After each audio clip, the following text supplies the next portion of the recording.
বলবীর বল উন্নত মম শির, শির নেহারি আমারি নত শির ওই শিখরে মাত্রের। কারার ওই লৌহ কপাট ভেঙে ফেল কররি লোপাট, রক্ত জমাট শিখল পূজার পাষাণ বেদী। এইসব কবিতার লাইনগুলি যেন কবিতা নয়, এ যেন এক একটি জাগরণী মন্ত্র স্বরূপ, যা শুনলে সমগ্র বাঙালির সর্বশরীর যেন শিউরে ওঠে। বাংলা তথা বাঙালি যুব সমাজের শিরায় শিরায় যেন অগ্নি রক্ত প্রবাহিত করে এই কবিতাগুলি।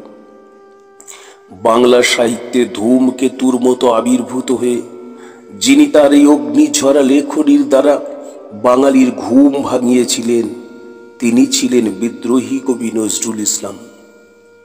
কিন্তু তার শৈশব ও বাল্য জীবন সুখে কাটেনি। সোনার চামচ মুখে দিয়েও তার জন্ম হয়নি।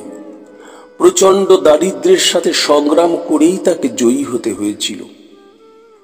বর্তমান পশ্চিম বর্ধমানের আসানসোলের অন্তর্গত অজয় নদের অনতি দূরে বাড়াবনির কাছে একটি ছোট্ট গ্রাম ছিল চুরুলিয়া। এই গ্রামে সামান্য কয়েকটি মুসলিম পরিবারের সঙ্গে বাস করতেন কাজী ফকির আহমেদ। শোনা যায় কোনো এক সময় কাজী পরিবার যথেষ্ট সম্পন্ন পরিবার ছিল। পরবর্তীকালে ইংরেজদের শাসন ও শোষণের ফলে তারা সব কিছু হারিয়ে নিঃস্ব ও সর্বশান্ত হয়। ফকির আহমেদ এই গ্রামেরই এক মসজিদের ইমাম ছিলেন। এই ফকির আহমেদ ও জাহিদা বিবির পঞ্চম সন্তান হিসাবে 1306 বঙ্গাব্দের 11 জ্যৈষ্ঠ, ইংরেজি 1899 খ্রিস্টাব্দের 24 মে কবি নজরুল ইসলামের জন্ম। প্রথম 4 সন্তান অকালে মারা যায় বলে ফকির আহমেদ ও জাহিদা বিবি ধরেই নিয়েছিলেন এই সন্তানও তাদের একই রকম ভাবে দুঃখ দেবে, তাই তার নাম রেখেছিলেন দুঃখু মিয়া। পিতা মসজিদের ইমাম হওয়ায় তিনি শিশুকাল থেকেই ইসলামিক চিন্তা ও ভাবধারায় বেড়ে উঠছিলেন। তাই বাংলা ও আরবির সাথে সাথে তিনি ফার্সি ভাষাও শিখতে শুরু করেন। কিন্তু তার দুঃখু মিয়া নামটি যেন তার নিজের জীবনেই বাস্তব হয়ে দেখা দিল। কারণ মাত্র 9 বছর বয়সে পিতার মৃত্যু হলে তাকে পড়াশোনা ত্যাগ করে বের হতে হয় জীবিকার সন্ধানে।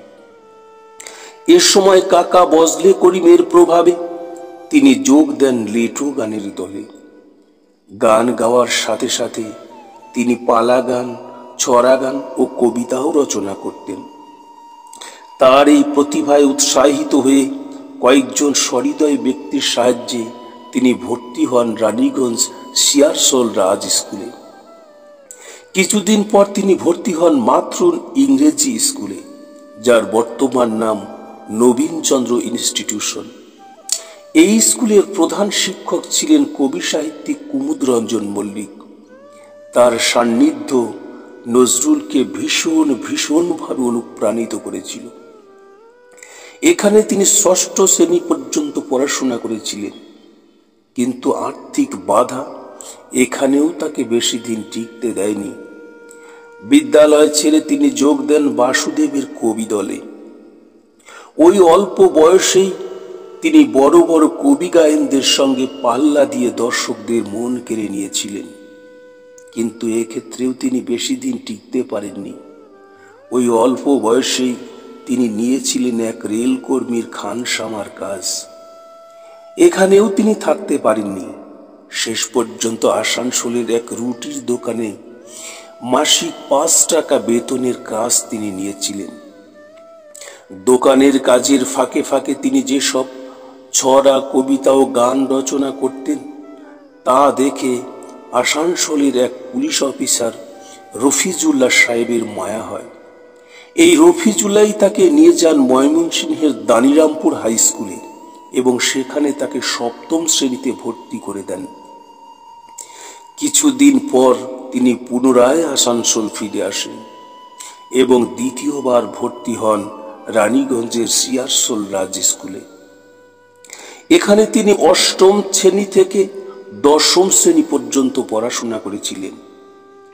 এই স্কুলের বিদগ্ধ শিক্ষক সতীশচন্দ্র কাঞ্জিলাল নিবারণচন্দ্র ঘটক, হাফিজ নুরুল নবী, নগেন্দ্রনাথ গঙ্গোপাধ্যায় প্রমুখের সান্নিধ্য নজরুলকে সাহিত্য সংস্কৃতির সাথে সাথে বিপ্লবী চেতনাতে উদ্বুদ্ধ করে।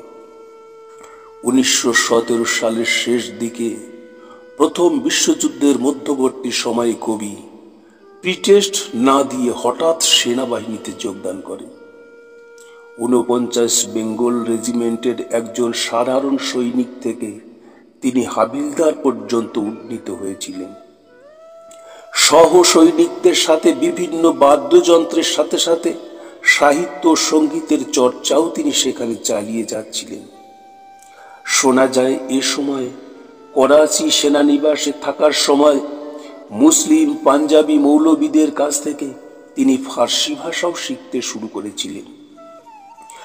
বিশ্বযুদ্ধ থেমে গেলে 49 বেঙ্গল রেজিমেন্ট ভেঙে দেওয়া হয়। ফলে পুনরায় নজরুল কর্মহীন হন এবং কলকাতায় ফিরে আসেন। এখানে তার নিবাস হয় 32 নং কলেজ স্ট্রিটের বঙ্গীয় মুসলিম সাহিত্য সমিতির অফিস। সমিতির কর্মকর্তা ছিলেন বিখ্যাত কমিউনিস্ট নেতা মোজাফফর আহমেদ। তিনি তার সঙ্গেই বসবাস করতেন এবং তিনি তাকে ভীষণভাবে সাহায্য করেছিলেন। মূলত এখান থেকেই তার সাহিত্য ও সাংবাদিকতা জীবনের প্রকৃত সূত্রপাত ঘটে। প্রথমে মুসলিম ভারত, একে একে বঙ্গীয় মুসলিম সাহিত্য পত্রিকা, উপাসনা পত্রিকা প্রভৃতি পত্রিকায় তার কিছু কিছু লেখা প্রকাশ পেতে থাকে। এর মাধ্যমে তিনি দেশের বিশিষ্ট সাহিত্যিক ও সমালোচকদের সঙ্গে পরিচিত হওয়ার সুযোগ পান। এই অফিসেই তিনি পরিচিত হন কাজী মোতাহের হোসেন, মোজাম্মেল হক, কাজী আব্দুল ঔদুদ, শহীদুল্লাহ, আফজাল্লাহ প্রমুখ বিদগ্ধ ব্যক্তিদের সঙ্গে। এরা প্রত্যেকেই তাকে অনুপ্রাণিত করেন। মোজাফফর আহমেদ তো তাকে সামনে রেখেই এই অফিস থেকেই ভারতীয় কমিউনিস্ট দল গড়ার পরিকল্পনা করেছিলেন। তদানীন্তন কলকাতার দুটি জনপ্রিয় সাহিত্যিক আড্ডা ছিল গজেন্দার আড্ডা এবং ভারতীয় আড্ডা। নজরুল এই দুটি আড্ডায় অংশগ্রহণের সুবাদে পরিচিত হন শিশির ভাদুরী, সত্যেন্দ্রনাথ দত্ত, শরৎচন্দ্র চট্টোপাধ্যায়, অতুল প্রসাদ সেন, দুর্যটি প্রসাদ মুখোপাধ্যায়, দীনেন্দ্রনাথ ঠাকুর, চারুচন্দ্র বন্দ্যোপাধ্যায় প্রমুখের সাথে। 1921 খ্রিস্টাব্দের অক্টোবরে নজরুল শান্তিনিকেতনে গিয়ে রবি ঠাকুরের সঙ্গেও সাক্ষাৎ করেন। এরপর থেকে কবিগুরুর মৃত্যুকাল পর্যন্ত নজরুলের সাথে কবির অত্যন্ত ঘনিষ্ঠ সম্পর্ক বজায় ছিল।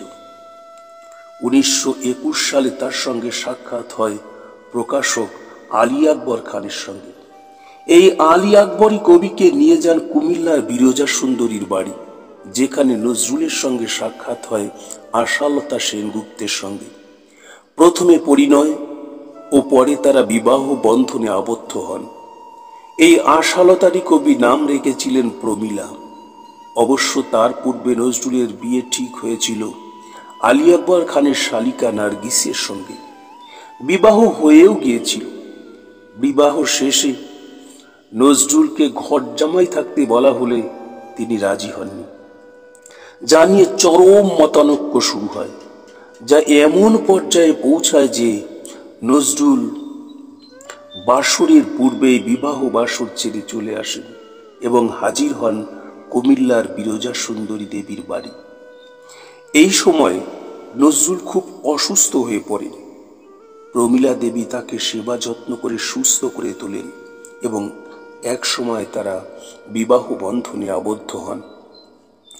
এই সময় থেকেই কবির ভাগ্য বিলম্বিত হতে থাকে, কারণ এই বিবাহ হিন্দু মুসলিম কেউ ভালো চোখে দেখেনি। সেই যুগে একজন মুসলিমের পক্ষে হিন্দু নারীকে বিয়ে করা শুধু অন্যায় ছিল না, ছিল এক রকমের পাপ বা গর্হিত অপরাধ। মুসলিম হয়ে হিন্দু মেয়েকে বিয়ে করায় গোড়া হিন্দু সমাজ তার প্রতি রুষ্ট হয়েছিল। আবার প্রমীলা দেবী নজরুলকে বিয়ে করলেও যেহেতু সে ধর্ম পরিবর্তন করেনি, তাই গোড়া মুসলিম সমাজও নজরুলের প্রতি বিরূপ হয়েছিল। এর ফলশ্রুতিতে মৌলবাদীদের প্রভাবাধীন পত্রপত্রিকায় নজরুলের গল্প, কবিতা প্রভৃতি ছাপানো প্রায় বন্ধ হয়ে গেল। কিন্তু শত প্রতিকূলতা সত্ত্বেও তিনি তার সাহিত্য ও সঙ্গীত চর্চা অব্যাহত রাখেন। ওই বছরেই তিনি দৌলতপুরে আলী আকবর খানের বাড়িতে গিয়েছিলেন এবং 17 দিন ওই বাড়িতে অবস্থান করেছিলেন। এখানে থেকে তিনি একজন রাজনৈতিক কর্মীতে পরিণত হন। 1921 খ্রিস্টাব্দের 21শে নভেম্বর সারা ভারতব্যাপী হরতাল পালিত হয়। কবি ওই দিন অসহযোগ মিছিলের সাথে শহর প্রদক্ষিণ করেন এবং গান করেন। এই সময় তার গান ভিক্ষা দাও গো মা ভিক্ষা দাও, ফিরে যাও ও গো পুরবাসী অত্যন্ত জনপ্রিয় হয়েছিল। দেশ জুড়ে অসহযোগ আন্দোলন যখন চরম উৎসাহ উদ্দীপনার সৃষ্টি করেছিল, তখন কবির প্রধান কাজই ছিল শোভাযাত্রা ও সভায় যোগ দিয়ে গান গাওয়া। পাশাপাশি সাহিত্য ও সঙ্গীত চর্চাও তিনি সমানভাবে চালিয়ে গিয়েছিলেন। গোঁড়া হিন্দু মুসলমানের বিরোধিতা সত্ত্বেও দৈনিক বসুমতী, বিজলি, ধূমকেতু প্রভৃতি পত্রিকায় তার লেখনী প্রকাশ পেতে থাকে। 1922 খ্রিস্টাব্দে এই পটভূমিতেই রচিত হয় তার বিখ্যাত কবিতা বিদ্রোহী। এই কবিতায় বিপ্লবী ভাবধারার জন্য ইংরেজ সরকার কবিকে 1 বছর সশ্রম কারাদণ্ডে দণ্ডিত করে। কবিকে আলিপুর সেন্ট্রাল জেলে বন্দী রাখা হয়। কিন্তু বিদ্রোহী কবিতা প্রকাশিত হওয়ার পর সারা দেশে তার নাম ছড়িয়ে পড়ে। জেলের মধ্যে ইংরেজ সরকারের অত্যাচারের বিরুদ্ধে তিনি অনশন শুরু করেন। এই সময়কার সবচেয়ে উল্লেখযোগ্য ঘটনা হল শান্তিনিকেতন থেকে কবিগুরু রবীন্দ্রনাথ ঠাকুরের টেলিগ্রাম। তিনি টেলিগ্রাম করে নজরুলকে অনশন প্রত্যাহারের অনুরোধ করেন এবং কবিগুরু তার বসন্ত গীতিনাট্য গ্রন্থ নজরুলের উদ্দেশ্যে উৎসর্গ করেন। এই সব ঘটনায় উৎসাহিত হয়ে কবি অনশন প্রত্যাহার করেন এবং জেলের মধ্যেই এই আনন্দে রচনা করেন সৃষ্টি সুখের আনন্দ নামক কবিতাটি। কারাগার থেকে বেরিয়ে কবি বিপুল উৎসাহে কবিতা, গান, প্রবন্ধ, নাটক, উপন্যাস, অনুবাদ সাহিত্য প্রভৃতি রচনা করতে থাকেন। এছাড়া নবযুগ নামে একটি পত্রিকাও তিনি সম্পাদনা করতে থাকেন।